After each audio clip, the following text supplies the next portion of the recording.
लता मंगेशकर भारत की उन नामचीन हस्तियों में से है जिन्होंने अपने हुनर से पूरी दुनिया को अपना दीवाना बनाया ही साथ उनके जीवन यात्रा ने सभी को चौंकाया भी।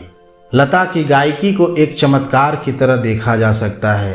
उनकी गायकी में वो आकर्षण था जो सदियों में एक बार ही किसी को प्राप्त होता है। इसी हुनर ने लता को सबसे अलग और सबसे खास बनाया। उनके जीवन से जुड़ी ऐसी कई कहानियां हैं जिसे कभी ना जाना गया ना ही सुना गया।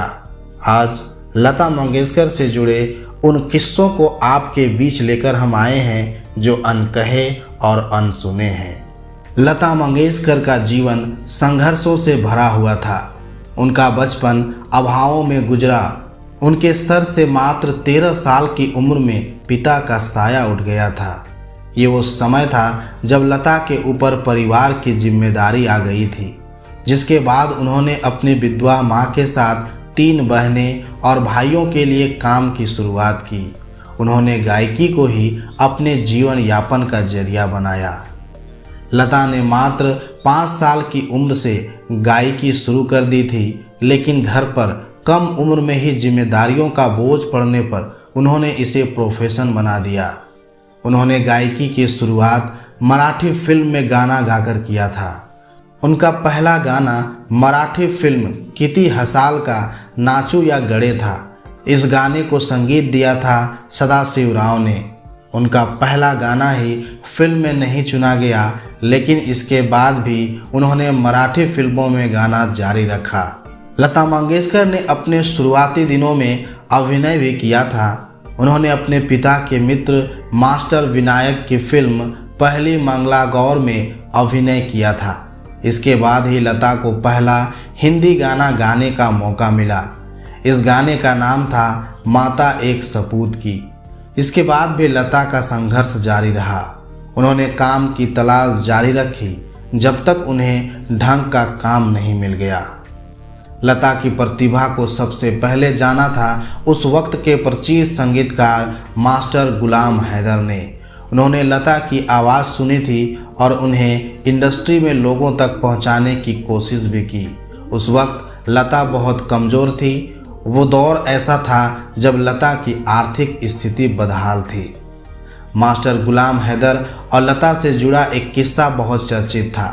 फिल्म मेकर शशधर मलिक एक शहीद नाम की फिल्म बना रहे थे, जिसमें गुलाम हैदर संगीत दे रहे थे, लेकिन जब उन्होंने लता की आवाज़ शशधर को सुनाई तब उन्होंने उनकी आवाज़ को बहुत पतला बताकर रिजेक्ट कर दिया था, जिसके बाद मास्टर गुलाम को ये बात चुभ गई और उन्होंने लता को स्टार बनाने की ठान ली। इस घटना के बाद वो दिन जल्दी ही आ गया। साल 1948 में लता को फिल्म मजबूर में मास्टर गुलाम हैदर में एक गाना गवाया। गाने के बोल थे दिल मेरा तोड़ा। इसके बाद लता की किस्मत ही बदल गई। इस फिल्म के साथ साथ इस फिल्म के गीत और संगीत दोनों ही हिट हो गए। इसके बाद लता इंडस्ट्री की एक जानी मानी हस्ती बन गई। लता मंगेशकर ने एक इंटरव्यू के दौरान बड़ी दिलचस्प बात साझा की थी। उन्होंने बताया था कि उनके पिता दीनानाथ मंगेशकर को बहुत समय तक पता ही नहीं था कि वो गाना गाती है। उन्होंने यहाँ तक कहा था, पिताजी जिंदा होते तो मैं शायद सिंगर नहीं होती। गाना गाने पर कई बार उनकी माँ से भी उन्हें डांट मिला करती थी। स्वर कोकिला लता मंगेशकर की शादी से जुड़ा सवाल हमेशा उठता रहा कि आखिर उन्होंने शादी क्यों नहीं की। इस बात पर लता ने एक इंटरव्यू के दौरान अपनी शादी न करने की वजह बताई थी। उन्होंने कहा था कि बहुत कम उम्र में उन पर जिम्मेदारी आ गई थी। मेरे पास बहुत सारा काम था। सोचा था सबको सेटल करके शादी परिवार बचाऊंगी, लेकिन फिर बहन की शादी हो गई और उनके बच्चे संभालने लगी। लता मंगेशकर और किशोर कुमार की जोड़ी ने बहुत से हिट गाने दिए हैं। उनकी दोस्ती के किस्से भी बहुत मशहूर हैं। किशोर कुमार की लता मंगेशकर से खूब बनती थी, लेकिन इसके बावजूद लता ने एक दिन किशोर कुमार के साथ गाने से मना कर दिया था।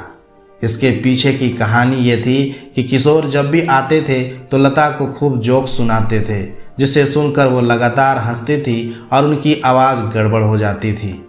इसी वजह से उन्होंने किशोर कुमार के साथ गाने से मना कर दिया था। ऐसा ही एक किस्सा लता मंगेशकर का मोहम्मद रफ़ी के साथ भी था। मीडिया रिपोर्ट्स की खबरों के अनुसार दोनों में किसी बात को लेकर लगभग 4 साल तक अनबन थी। इस बीच लता ने उनके साथ गाना गाने को मना कर दिया था। दोनों ने एक साथ कई सदाबहार गाने गाए, लेकिन मीडिया रिपोर्ट्स में इस अनबन की वजह गाने के लिए मिलने वाली रॉयल्टी को बताया गया, जिस पर दोनों के अलग अलग विचार थे।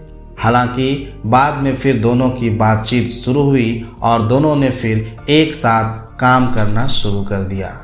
तो दोस्तों, आज की यह वीडियो आपको कैसी लगी कमेंट बॉक्स में अपना कमेंट दें और साथ ही साथ इस चैनल को सब्सक्राइब कर बेल आइकन को प्रेस कर दें। मिलते हैं एक नई वीडियो के साथ, तब तक के लिए नमस्कार।